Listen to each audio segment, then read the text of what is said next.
Mag-i-start na yung counting. Ayan, 15, 14, 12, 11, iPhone 11, akin ka na!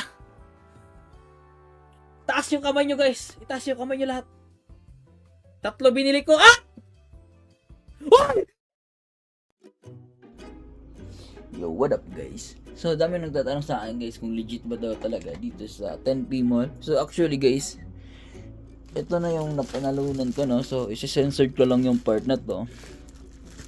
Yan, may kunting punit pa. So, i-unbox natin sila ngayon guys. Or i-unbox natin yung price natin from 10pmall.com. So, let's go. So, kung interested kayong manalo guys, tulad ko guys, kung legit man to guys, check nyo na lang sa, sa comment section.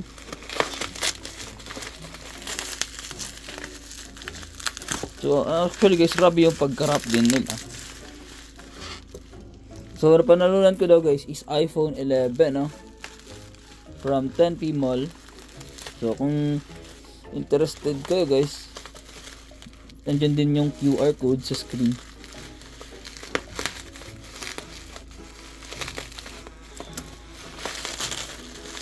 Gising ko lang.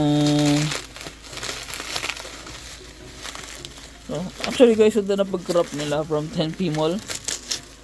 And napaka-secure. So, ito yung box, another box na naman.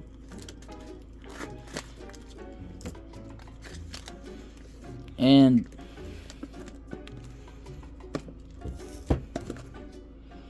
oh, ayun.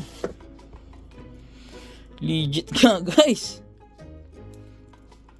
Brand new pa talaga siya, guys, no?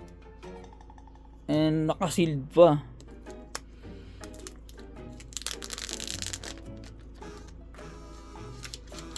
So, ayan.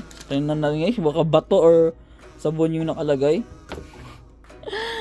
It's an iPhone 11, guys.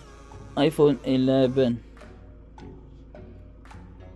So yan, legit nga dito sa 10P Mall. Grabe. Di rin na makapaniwala guys, from 10 pesos iPhone na. Solid.